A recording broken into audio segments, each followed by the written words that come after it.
اکرم اپنی motor cycle پر اپنے دفتر جایا کرتا تھا۔ وہ نوجوان تھا اور بچوں کی کہانیاں چھاپنے والے ایک ادارے میں کمپیوٹر پر آپریٹ کرتا تھا۔ اس دفتر میں وہ کمپیوٹر پر کہانیاں کمپوز کرتا تھا جو بعد میں کتابی صورت میں چھپتی تھیں۔ اسے اپنی بہادری جتانے اور ڈینگے مارنے کی بہت عادت تھی۔ دفتر میں اپنے کام سے فارغ ہو کر کہانیوں کی کتابیں پڑھتا اور شام کے وقت گھر جا کر اپنے دوستوں سے ملاقات کے دوران اپنی بہادری کے جھوٹے قصے سناتا۔ تو اس کے دوست بہت محظوظ ہوتے، اس کی بہادری کی تعریف کرتے۔ اس تعریف سے اکرم کو بے حد خوشی ہوتی۔ کسی کو معلوم نہ تھا کہ وہ جو کہانی اپنی بنا کر سنا رہا ہے وہ اصل میں اس نے کسی کتاب میں پڑھی ہے۔ ایک دن وہ شام کے وقت گھر سے نکلا تو اس کے دوست گلی سے باہر اس کا انتظار کر رہے تھے۔ سناؤ اکرم، آج کون سا کارنامہ انجام دے کر آئے ہو؟ ایک دوست نے اکرم سے پوچھا۔ بڑا خوفناک کارنامہ ہے، اکرم نے مسکرا کر کہا۔ چلو پارک میں بیٹھتے ہیں، وہیں سناؤں گا۔ وہ اپنے دوستوں کے ساتھ پارک میں پہنچا جو قریب ہی تھا۔ چاروں دوست ایک بینچ پر بیٹھ گئے۔ سورج غروب ہونے والا تھا۔ دوستوں نے اصرار کیا کہ وہ اپنا کارنامہ انہیں سنائے۔ چھوڑو یار، خواہ مخواہ ڈر جاؤ گے اور رات کو سو نہ پاؤ گے، اکرم نے مسکرا کر کہا۔ نہیں، تم سناؤ، ہم نہیں ڈریں گے، ایک دوست نے ہنس کر کہا۔ اچھا تو سنو۔ آج دوپہر میں اپنے دفتر میں تنہا بیٹھا کمپوزنگ کر رہا تھا کہ اچانک بتی چلی گئی اور کمرے میں گھپ اندھیرا پھیل گیا۔ بجلی بند ہونے سے میرا کام بھی رک گیا۔ میں بجلی کے انتظار میں بیٹھے بیٹھے اونگنے لگا، مگر ایک دم مجھے کسی عورت کے رونے کی آواز سنائی دی اور میں نے چونک کر ادھر ادھر دیکھنے لگا، لیکن کمرے میں کوئی نہ تھا۔ میری مدد کرو، میں یہاں ہوں، عورت کی آواز دوبارہ سنائی دی۔ وہ آواز چھت کی طرف سے آ رہی تھی۔ میں نے سر اٹھا کر دیکھا تو میرے رونگٹے کھڑے ہو گئے۔ چھت سے ایک بہت بڑی چھپکلی چپکی ہوئی تھی اور میری طرف دیکھ رہی تھی۔ وہ کم از کم 1.5 فٹ لمبی اور 2 انچ موٹی تھی۔ اس کے منہ سے رونے کی آواز نکل رہی تھی، انسانی اور عورت کی آواز۔ میں خوفزدہ ہو کر اپنی کرسی سے اٹھا ہی تھا کہ چھپکلی سے آواز آئی، میری مدد کرو، تمہارا احسان ہوگا۔ تم تم کون ہو؟ میں نے اپنے خوف پر قابو پانے کی کوشش کرتے ہوئے کہا، میں پیاسی روح ہوں اور مجھے خون چاہیے۔ چھپکلی نے انسانی آواز میں کہا، خون؟ کیا بکری کا خون یا مرغی کا؟ میں نے حیران ہو کر پوچھا۔ نہیں، مجھے تمہارا تازہ اور گرم خون چاہیے، ورنہ میں مر جاؤں گی۔ چھپکلی نے کہا تو میں خوف سے کانپنے لگا۔ میرا خون؟ میں نے خوف زدہ لہجے میں کہا، مگر میرا خون تو کڑوا ہے۔ کوئی بات نہیں، میں ہمیشہ کڑوا خون ہی پیتی ہوں، میٹھا خون مجھے زیادہ پسند نہیں ہے، چھپکلی نے کہا۔ میں نے میز پر پڑے پیپر ویٹ کی طرف ہاتھ بڑھاتے ہوئے کہا، اگر میں نے خون دینے سے انکار کر دیا تو پھر؟ انکار کرو گے تو میں تمہارے جسم سے خون کا ایک ایک قطرہ نچوڑ لوں گی، چھپکلی نے غصیلے لہجے میں کہا۔ بکو مت، میں تم سے بالکل نہیں ڈرتا، میں بزدل نہیں، بہادر ہوں، میں نے چھپکلی کو ڈانٹتے ہوئے کہا۔ دوسرے ہی لمحے میں نے پتھر کا بنا بھاری پیپر ویٹ اٹھایا اور چھپکلی کو دے مارا۔ چھپکلی کے منہ سے بھیانک چیخ نکلی اور وہ فرش پر آن گری۔ اس کی چیخ عمارت کے دوسرے کمرے تک سنی گئی اور چھپکلی تڑپ تڑپ کر مر گئی۔ اس کے مرتے ہی بجلی آ گئی اور کمرے میں روشنی پھیل گئی۔ اتنے میں عمارت میں کام کرنے والے میرے چند ساتھی دوڑتے ہوئے کمرے میں داخل ہوئے اور مردہ چھپکلی کو دیکھ کر حیران رہ گئے۔ اکرم، یہ چھپکلی کو کس نے مارا اور وہ عورت کہاں ہے جو چیخی تھی؟ میرے ایک ساتھی نے پوچھا۔ یہ چھپکلی چیخی تھی، یہ دراصل ایک پیاسی روح ہے اور میرا خون پینا چاہتی تھی، اس لیے میں نے اسے مار ڈالا۔ میں نے بتایا اور میرے ساتھی میری بہادری پر اش اش کر اٹھے۔ اتنے میں میرا مالک آ گیا۔ اسے جب میرے کارنامے کا علم ہوا تو اس نے میری بہادری کی بہت تعریف کی اور مجھے انعام کے طور پر 200 روپے دیے۔ اکرم خاموش ہو گیا تو اس کے دوستوں نے بھی اس کی بہادری کی تعریف کی اور اکرم اپنی تعریف پر خوش ہو گیا۔ اتفاق سے مغرب کے بعد اکرم کے مالک کا فون آ گیا۔ اس نے اکرم کو ہدایت کی کہ فوراً دفتر پہنچے، ضروری کام ہے۔ اکرم نے انکار نہ کیا اور اپنی موٹر سائیکل پر سوار ہو کر تھوڑی دیر میں دفتر جا پہنچا۔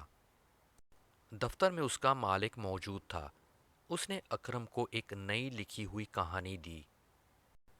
اس کہانی کو ٹائپ کرو، میں گھر جا رہا ہوں، کہانی ٹائپ کر کے مجھے میرے گھر پر دے جانا۔ یہ کہہ کر مالک اپنے گھر روانہ ہو گیا اور اکرم کمپیوٹر پر کہانی ٹائپ کرنے لگا۔ کہانی کافی خوفناک اور طویل تھی، 4 گھنٹے لگ گئے۔ اکرم نے ٹائپ شدہ کہانی کے اوراق ایک لفافے میں ڈالے اور دفتر سے اپنے مالک کے گھر روانہ ہو گیا۔ اس کا گھر میانی صاحب کے قبرستان کی دوسری طرف تھا۔ وہ کئی مرتبہ مالک کے گھر جانے کے لیے اس قبرستان کے پاس سے گزرا تھا اور اسے قبروں سے کبھی خوف محسوس نہیں ہوا تھا، لیکن آج جمعرات کی رات تھی اور وہ پہلی بار جمعرات کو اس طرف جا رہا تھا۔ اس روز لوگ سارا دن اپنے پیاروں کی قبروں پر فاتحہ خوانی کے لیے آیا کرتے تھے۔ اکرم نے سن رکھا تھا اس رات کو مرنے والوں کی روحیں اپنی قبروں پر موجود رہتی ہیں، اس لیے جب وہ چوک سے قبرستان والی سڑک پر مڑا تو محتاط ہو گیا۔ لوڈ شیڈنگ کے باعث اس سڑک پر نصف بتیاں بجھی ہوئی تھیں اور ہر طرف تاریکی کا راج تھا۔ موٹر سائیکل کی ہیڈ لائٹس سڑک پر روشنی پھیلاتی جا رہی تھی۔ رات کے 12 بج رہے تھے اور سڑک بالکل سنسان پڑی تھی۔ اکرم پر نہ جانے کیوں خوف طاری ہونے لگا تھا۔ اس نے قبروں کی طرف دیکھنے سے گریز کیا اور موٹر سائیکل کی رفتار میں اضافہ کر دیا۔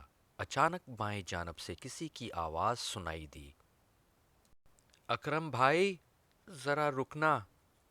آواز سن کر اکرم چونک پڑا۔ یہ اس کے کزن نوید کی آواز تھی، جو گزشتہ برس نہر میں ڈوب کر مر گیا تھا اور اس کی قبر اسی قبرستان میں تھی۔ اکرم نے رفتار کم کرتے ہوئے آواز کی سمت دیکھا، لیکن اس طرف تاریکی میں کچھ نظر نہ آیا۔ اس نے پھر سڑک کی طرف توجہ کی۔ اسی لمحے بائیں جانب سے ایک سیاہ بلی دوڑتی ہوئی سڑک پر آئی، جو شاید سڑک عبور کرنا چاہتی تھی۔ اکرم نے اسے بچانے کے لیے فوراً بریک لگائی، لیکن موٹر سائیکل بلی کے ساتھ ٹکرائی اور بلی اچھل کر کئی گز آگے جان گری، جبکہ بلی سے ٹکرانے کے سبب موٹر سائیکل مڑ کر قبرستان میں گھستی چلی گئی اور اکرم اچھل کر ایک قبر پر جا گرا۔ اس کے حلق سے ایک چیخ نکلی اور اس کا ذہن تاریکیوں میں ڈوبتا چلا گیا۔ ہائے ہائے، مار ڈالا خبیث نے! فوراً ہی چاروں طرف سے رونے پیٹنے کی آوازیں بلند ہونے لگیں۔ شور سے اکرم کی آنکھ کھل گئی، مگر پھر اس پر دہشت طاری ہو گئی۔ وہ قبر پر پڑا تھا، اس کے ارد گرد چند سفید کفن پوش کھڑے تھے۔ ان کے چہروں سے کفن ہٹا ہوا تھا اور وہ سب اکرم کو خون خوار نگاہوں سے گھور رہے تھے۔ قبر کے قریب ہی زمین پر ایک کفن پوش عورت بیٹھی کراہ رہی تھی۔ اس کا سفید کفن جگہ جگہ سے خون آلود تھا۔ اس کفن پوش مردوں کو دیکھ کر اکرم خوف کی شدت سے کانپنے لگا۔ کفن پوش مردے اکرم کو گھیرے میں لیے ہوئے تھے۔ اسی لمحے قریب کی ایک قبر کا تعویذ ہٹ گیا اور اس میں سے ایک اور مردہ نکل آیا۔ اس کے جسم پر بھی کفن تھا۔ کیا ہوا؟ یہ آدمی کون ہے؟ اس کفن پوش نے اکرم کو دیکھتے ہوئے دوسرے مردوں سے پوچھا۔ اس کا نام اکرم ہے سردار، اس نے رانی کو موٹر سائیکل کی ٹکر مار کر شدید زخمی کر دیا ہے، ایک مردے نے جواب دیا۔ اوہ رانی، میری بیٹی، تم ٹھیک تو ہو؟ کفن پوش سردار نے زخمی عورت کی طرف دیکھ کر تیزی سے کہا۔ اس ظالم نے میری ٹانگیں توڑ دی ہیں، کفن پوش عورت نے کراہتے ہوئے اکرم کی طرف اشارہ کر کے کہا۔ کیا تم اندھے ہو؟ کفن پوش سردار نے اکرم کی طرف دیکھ کر غضبناک آواز میں پوچھا۔ نہیں تو، اکرم دہشت کے مارے بے مشکل اٹک اٹک کر بولا۔ میں نے اسے زخمی نہیں کیا، وہ تو بلی تھی جو اچانک دوڑتی ہوئی میرے راستے میں آ گئی تھی۔ بکواس مت کرو بلی کے بچے، سردار مردہ دھارا۔ وہ رانی تھی جو تمہارے سامنے لہو لہان پڑی ہے۔ سردار مردے کی آواز سن کر اکرم اور بھی دہشت زدہ ہو گیا اور اسے اپنا سانس سینے میں رکتا ہوا محسوس ہونے لگا۔ سردار کی خون خوار نگاہیں اکرم کے چہرے پر مرکوز تھیں۔ خوف کی شدت سے اکرم کا سر چکرانے لگا۔ کفن پوش رانی درد سے بری طرح کراہ رہی تھی۔ سردار، اس کم بخت کو سخت سزا دیں، ایک مردے نے سردار سے کہا۔ فکر مت کرو، اسے میں ایسی سزا دوں گا کہ اس کی روح قبر میں بھی بلبلاتی رہے گی، سردار نے غصیلے لہجے میں کہا۔ سزا کا سن کر اکرم بلبلانے لگا۔ نہیں نہیں، مجھے سزا مت دو، میں نے کوئی جرم نہیں کیا، میں نے دانستہ رانی کو ٹکر نہیں ماری، یہ اتفاقی حادثہ تھا۔ گدھے ہو تم، سردار مردہ گرایا۔ یہ اتفاقی حادثہ تھا تو تمہاری ٹانگیں کیوں نہیں ٹوٹیں؟ تمہارا تو ایک دانت تک نہیں ٹوٹا۔ ارے کمبخت، اگر کوئی دوسرا تمہیں اسی طرح زخمی کرتا اور تمہاری ٹانگیں توڑ دیتا تو کیا تم یا پولیس اسے سزا نہ دیتی؟ کیا ظلم کا بدلہ ظلم نہیں ہوتا؟ مجھے معاف کر دو، اکرم خوف سے ہکلایا۔ ہرگز نہیں، میں تمہیں معاف نہیں کروں گا، تمہیں صرف رانی معاف کر سکتی ہے جسے تم نے معذور کر دیا ہے، سردار نے اٹل لہجے میں کہا۔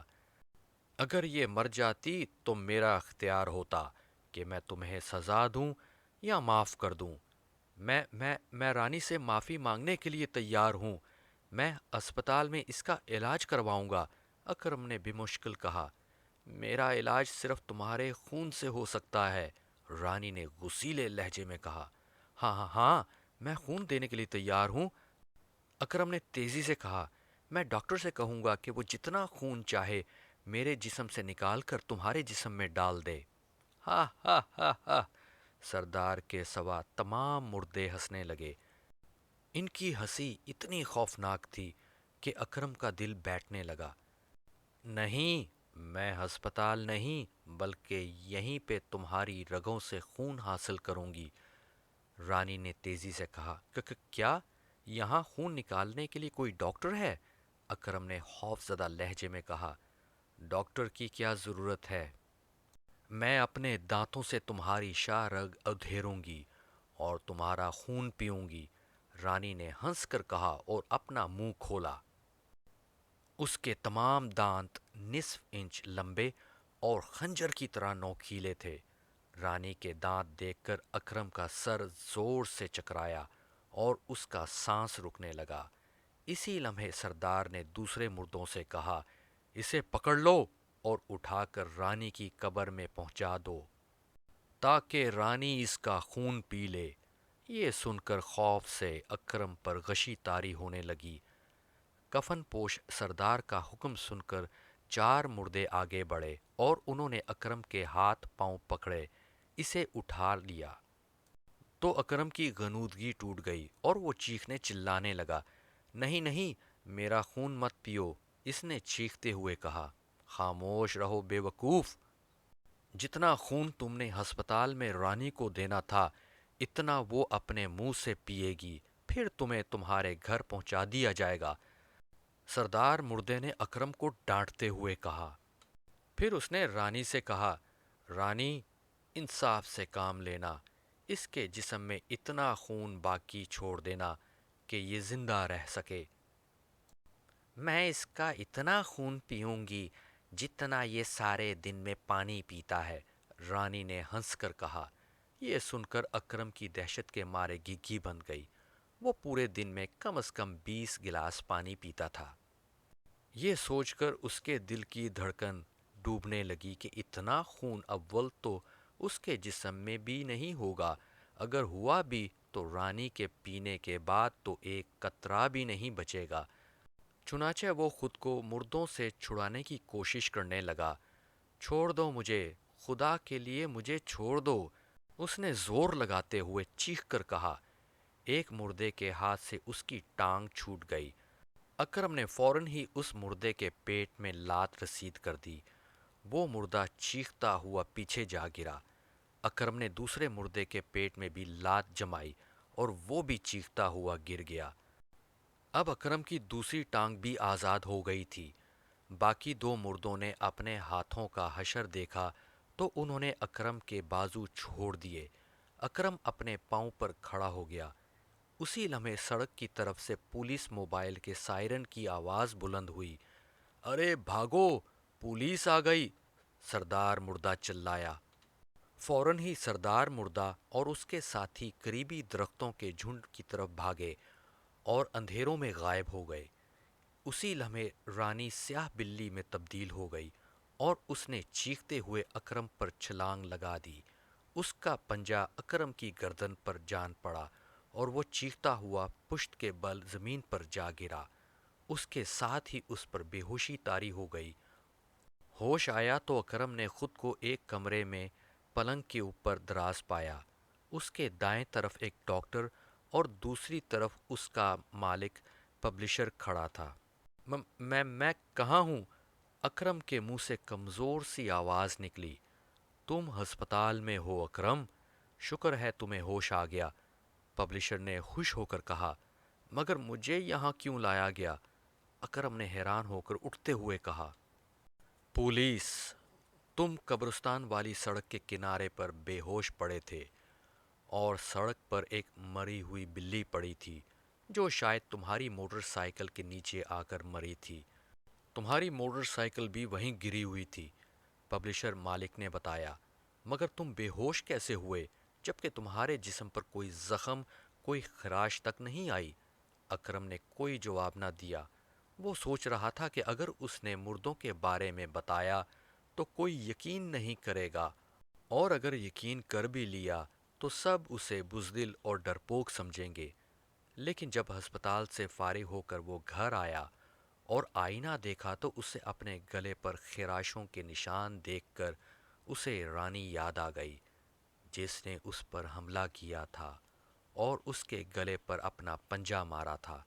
خراشوں کے نشان آج تک اکرم کے گلے پر موجود ہیں اور وہ جب بھی آئینے میں ان نشانوں کو دیکھتا ہے تو اس پر خوف طاری ہو جاتا ہے۔